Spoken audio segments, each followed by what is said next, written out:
Well, it is good to be with you today as we are continuing on in our journey through Outsiders. My name is Kevin Young. I have the privilege of serving at Christ Table as lead clergy.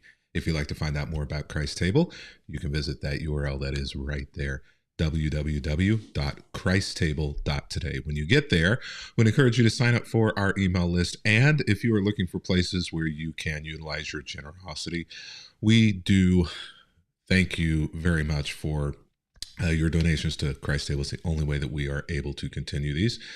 And we give freely to you in response and in return for your donation to Christ Table. So whether or not you give, I'm glad that you're here to be a part of this, and you are always welcome to join us, whether or not you participate with us financially. And one of the ways in which we give, whether you participate financially or not, is through resources to help you through these Bible studies as well as we continue them on. And you can download the free curriculum, no strings attached, to this series that we are in on Outsiders, looking at 24 different people in Scripture who were outside of a community and the impact that they had from the outside of the community. So if you feel like an outsider, this study should hopefully resonate with you. And you can get the free study resources for this, the curriculum guide that follows along with it, by visiting the URL right there at the bottom of your screen, go.christstable.today/outsiders. And I just get a little ding whenever somebody says good morning or submits a question. And so since we do these live almost every day, they're live 95% of the time, I love to see the questions and the comments come up as we're rolling. And I will oftentimes answer the questions live if I have time to get to them, if you post them in the comments or the chat. And if not, then I do my best to answer them after the fact offline.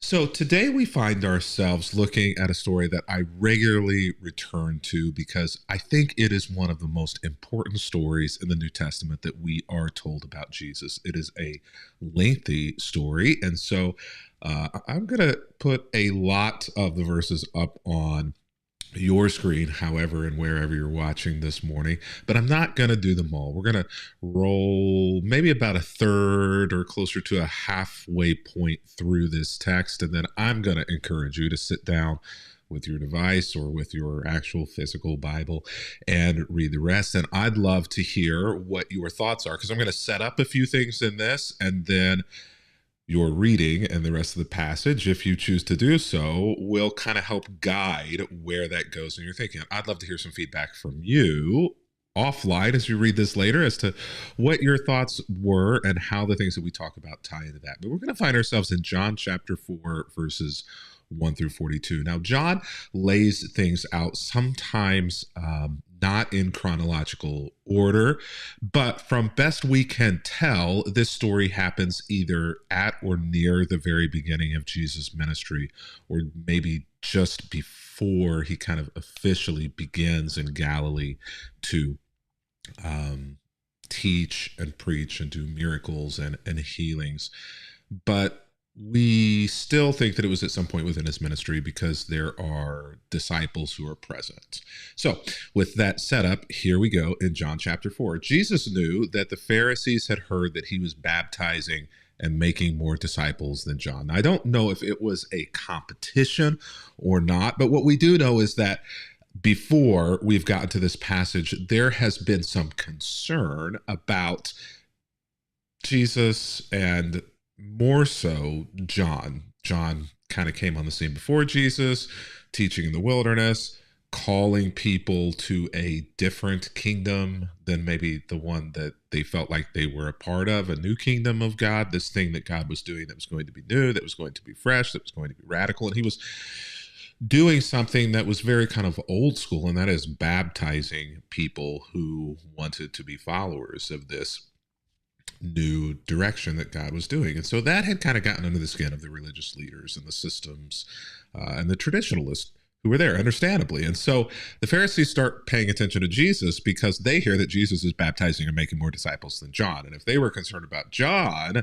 affecting people, then now they're certainly afraid with Jesus affecting people and have some concern there. Though John gives us this caveat. It wasn't actually Jesus that baptized them. It was his disciples that did. And so we're already kind of seeing some humor, maybe even some strategy that's put into this. But either way, Jesus leaves Judea and returns to Galilee. But in order to get from one place to the other, and I should have put a map up, but in order to get from Judea to Galilee, you have to go through this area, this mountainous region called Samaria.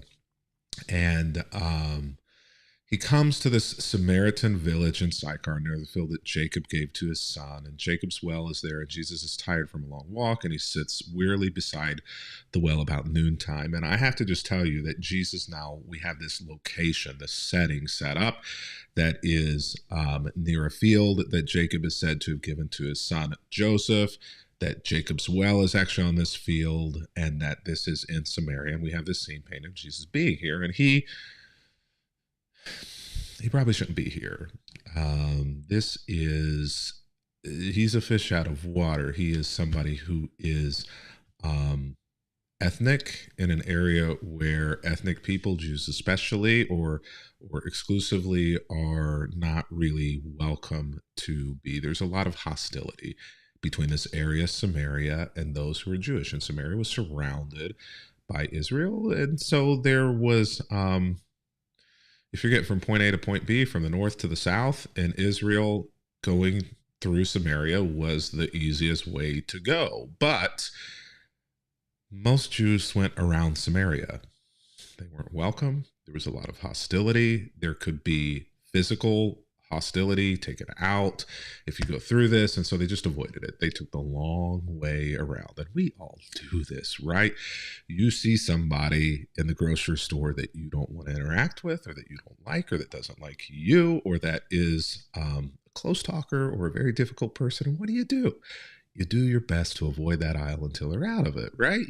You go around, you take the long way around. We do this oftentimes in church whenever there are extra grace required people. We do this at work, avoid certain floors, avoid certain areas, avoid certain cubicles, ghost people on the phone, right? We do this in order to avoid confrontation or conflict or conversation. We go around, and this is typically what Jewish people did, and Jesus does not. And it went deep. If you were to kind of research this, it goes way back to the time of the prophets, and before the prophets, whenever the kingdoms are at war kind of with each other, and Samaria kind of marries in with Persians and with Assyria. They end up kind of rejecting the prophets of Jerusalem. They end up building their own temple, which was kind of an alternative temple against the Jerusalem temple. Then around 130 or so years before this verse, Jewish people, a line came in, like tore down, burned down the temple at Shechem, on Mount Giza. And it was bad. So Jesus finds himself here at a village, at a well given by Jacob. And this is important because they kind of traced themselves back to Jacob and to Abraham as well. And so they felt like they had the same rights as Jewish people did to those stories, to the Torah. Genesis, Exodus, Leviticus, Numbers, Deuteronomy. They still held those first 5 books as being the word of God and as being sacred, but kind of the rest of it, the prophets and the wisdom literature, Psalms, Proverbs, all of that, they kind of rejected because of the history that they disagreed with, that it gave about their area. So this idea that they had land, or that history had told them that they had land that Jacob had given to his son Joseph, and that Jacob's well was there. This is like something almost like a holy site to them, but it's a very important site to them. And there is an outsider that is sitting there from Jerusalem, and Samaria versus Jerusalem is a big deal. So this Samaritan woman comes to draw water, and the time here is about noon. You don't draw water from wells at noon. So we immediately get the sense that this is a very unusual woman, or this is a very unusual situation, that there is a story behind the story, because there shouldn't have been anyone there at the well at that time except for perhaps travelers who needed some water. You drew water not during the heat of the day, and it was in that culture the woman's job, part of her responsibilities, to do that. And so the women would have been there early in the day or late in the evening if necessary, but mostly early in the day before it got hot in order to do that. And it was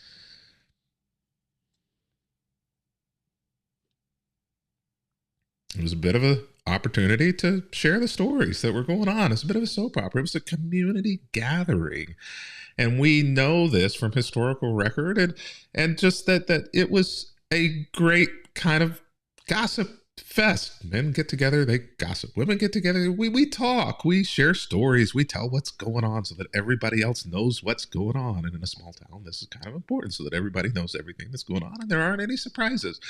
So the fact that she is coming here at this time of day is a clue that either something has gone on that day that forced her to not be able to be there early in the morning, or that she's avoiding the other women or avoiding conversation. So Jesus says to her, "Could you give me a drink?" He was alone at the time because his disciples had gone into the village to buy some food. And we'll talk about this in just a minute, but it's a patriarchal society, so it wasn't out of the ordinary for a man to ask or to demand for a woman to do something for him. But the fact that this is a Jewish man asking a Samaritan woman in order to do this, he is an outsider, and this is one barrier that is crossed. And another barrier that is crossed here is that you got to recognize that this is a very traditional society with traditional rules for engagement between men and women that does not match the freedom, feminism, the sexual revolution. Like, none of those things have happened here. And so this is uncouth. It's unusual to the point of being salacious. Could be. The first question would be, what is intent? A woman is here alone drawing water at this time of day. Why? What is she looking for?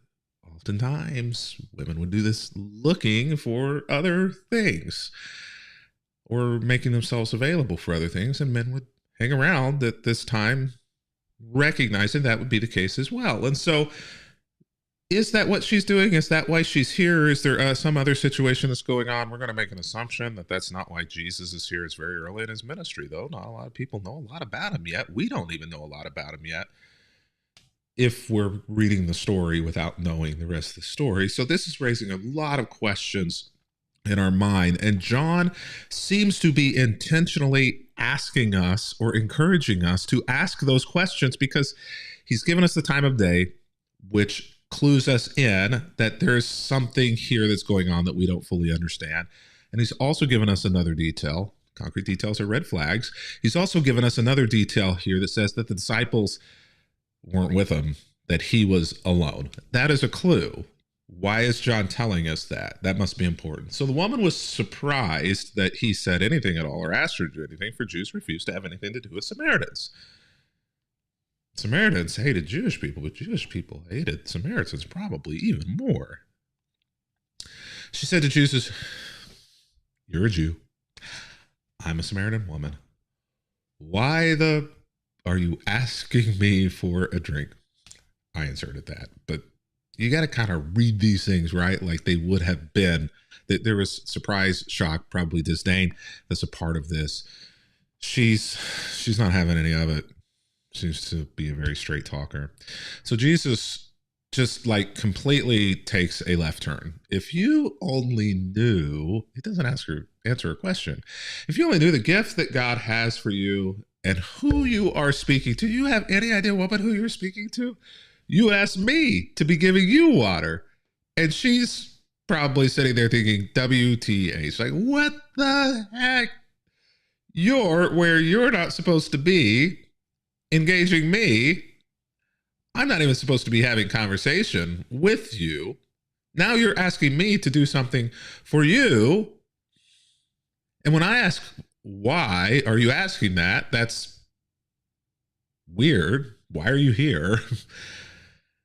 You don't even answer the question straight. You give me this weird answer about living water. Okay. I have no idea what's going on, she says here. So she tries to keep the conversation oriented to what is grounded. You know, whenever you're having a conversation with somebody who's kind of talking crazy talk or mind may not fully be there, what you try to do is try to keep things grounded to reality, right? But sir, you don't have a rope or a bucket, and this well is very deep. Where are you going to get this living water that you talk about?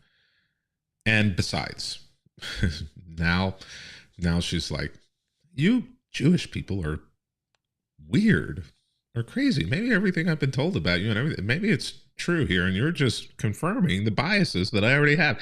Besides, do you think you're greater than our ancestor Jacob, who gave us this well? How can you offer better water than this well here that Jacob himself, that his sons and his animals enjoyed? There is no better water anywhere in Jerusalem that you have brought with you from anywhere in Israel. There is no better water. There is more sacred water. This is it. Ours is better than yours. Why? Because it's ours. It's really all the reason that we need. Because it was Jacob's. And you should know the value and the importance of that. And I'm not going to get into this argument and discussion with you. So Jesus replies, you know what? Anybody who drinks this water out of this amazing well of Jacob's is going to become thirsty again. But those who drink the water that I give you will never be thirsty again. Jesus is speaking in veiled, weird spiritual metaphor, right? Why? He's Jesus, right? He's just a little weird. This is the way he rolls. So it'll become a fresh, bubbling spring within them, giving them not just life, but giving them eternal life. And so, okay.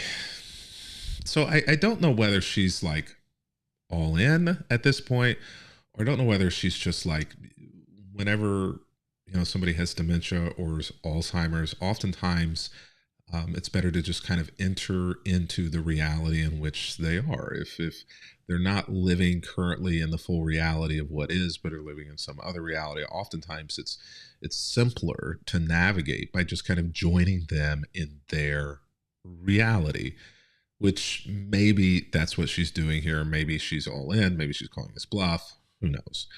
Please, sir, the woman says, give me this water, then I'll never be thirsty again, and I won't have to come here to get water. Now, the interesting thing is, though, that this story, and I know that I'm even doing half the story, and it's like taken forever. There's so much here. This is why this is such an amazing story. This story comes right after John 3:16, and I don't really need to go back and reread John 3 with us. John 3:16, famous. For God so loved the world, he gave his only begotten Son, that whosoever believeth in him shall not perish, but shall have everlasting life.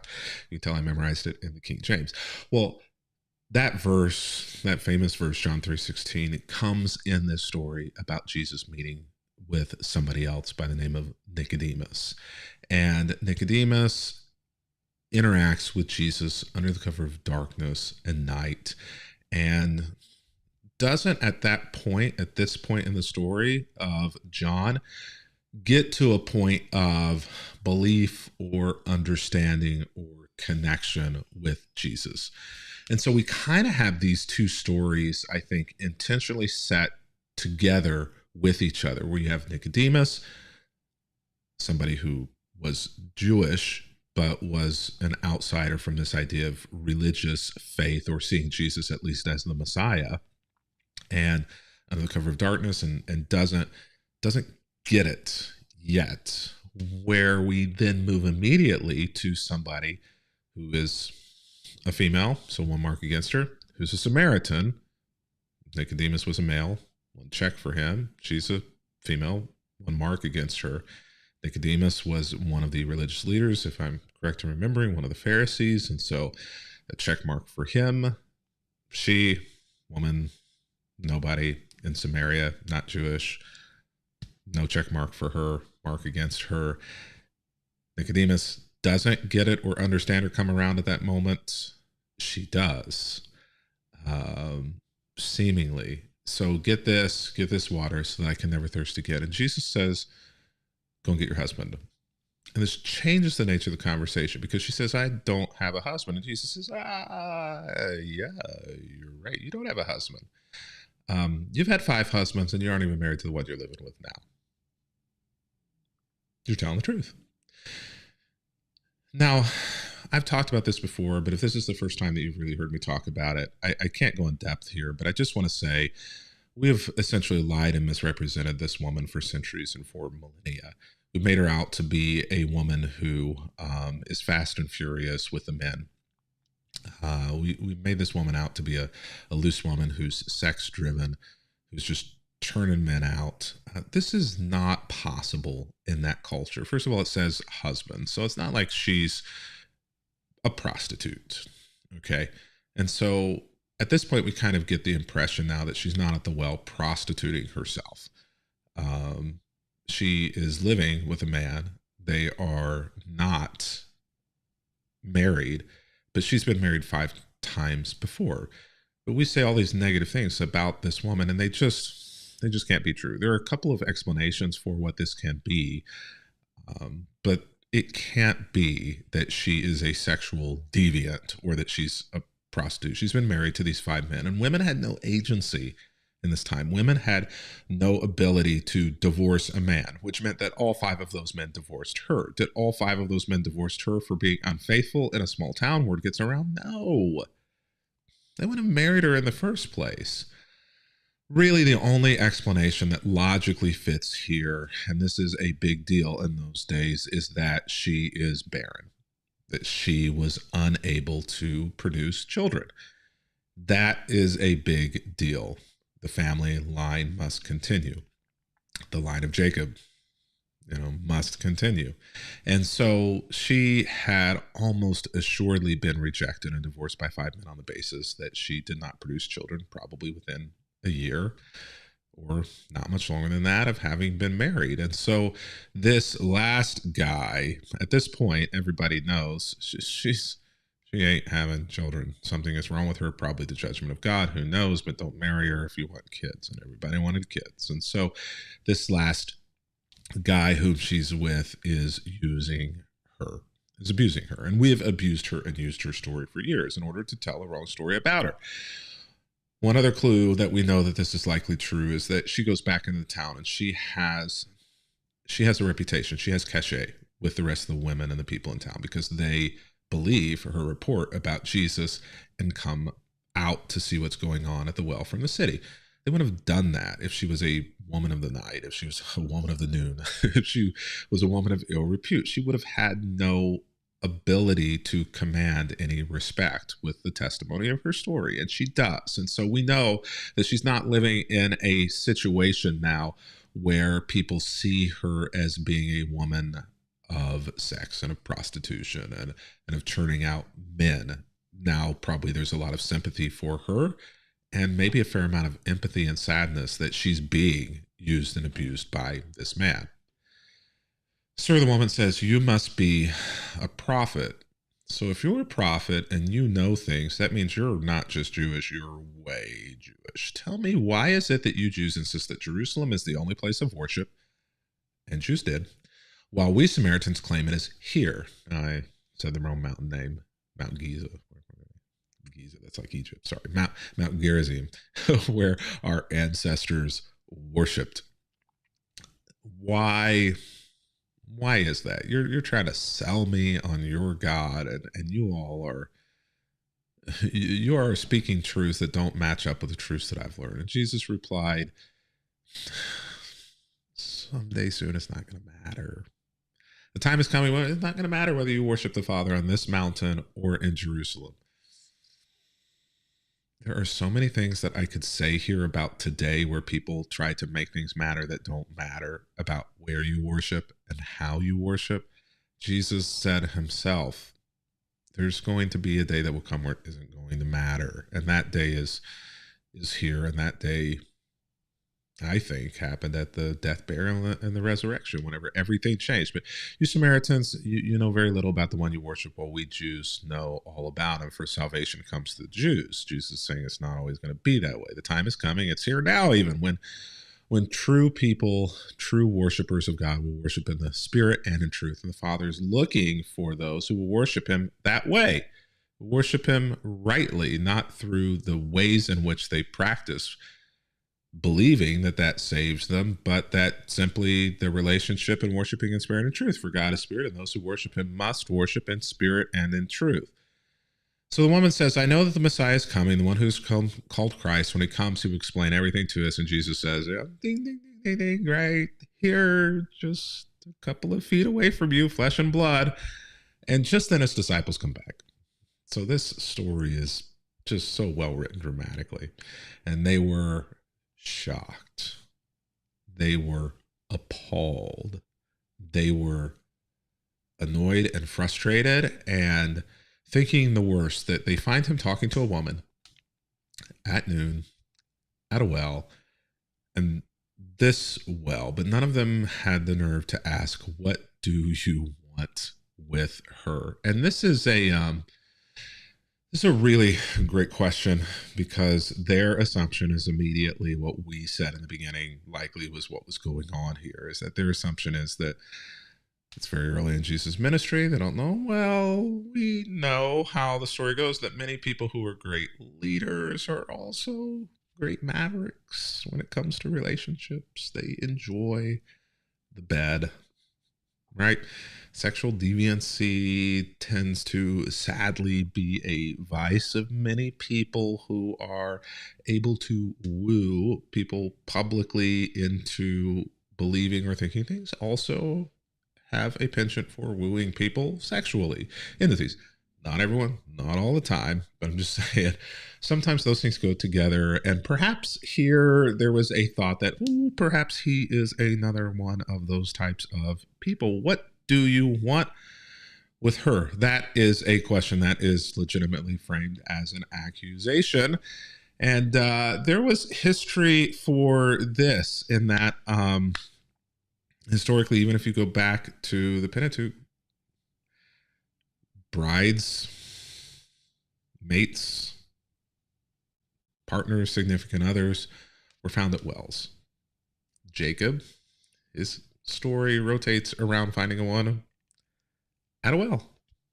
Moses, his story rotates around finding a woman at a well. So there was kind of this legend where finding your significant other will happen best and primarily at the well. It was where the dating scene and matchmaking oftentimes happened, was at the well. And so this woman is playing tapes of what she knew about the legend of the well. And so are the rest of the disciples. And it's fascinating here, and this is where we'll end, that in this, what John has set up is an ancient betrothal scene that Jesus symbolically calls a woman without proper marriage to a new redeeming relationship with him. That Jesus reaches out to this outsider in a way that is compassionate, and if I can even use the word, intimate, and calls her to be loved, to be redeemed, to be fulfilled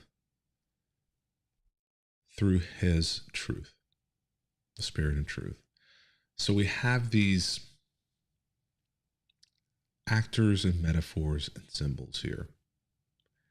The guy she's living with, the guy who's calling her to live with God, what she has been abused by, inviting her to this relationship with God who does not use or abuse, with a man who knows her, she's living with in one sense intimately, calling to her from a God who knows her in a different way. And all of this happening in this love, betrothal story background. She's an outsider. Jesus is an outsider where she is. Having a conversation. I think that as we walk out of this story, and I encourage you to keep reading from here, one of the things that is strongly obvious to me and is important for us to not miss is where Jesus meets her, and that's just where she is, without condemnation, without rebuke. She doesn't need any of those things. She knows the situations that she's in. She knows that the stories that are being said, what are true and what are not true, and what is right and what is wrong. And she is a strong individual. Jesus meets her where she is and simply invites her to continue her path towards something that is going to be life-giving, which where she is right now, outside of a family community, is life to her. And so wherever you are, whatever community you are outside, I think it is fascinating to me and peace giving to me that Jesus is going to meet you there and give you life where you are without expecting you to move or to change immediately, just where you are. It doesn't, I mean, the disciples, the people who are on the outside, the things that they're saying, the assumptions that they're making about her, about Jesus in this moment, Jesus doesn't seem to care about, and it doesn't seem to affect him. So much so that it may well be that uber religious people who just don't understand in the moment may just need to be ignored. Well, until next time.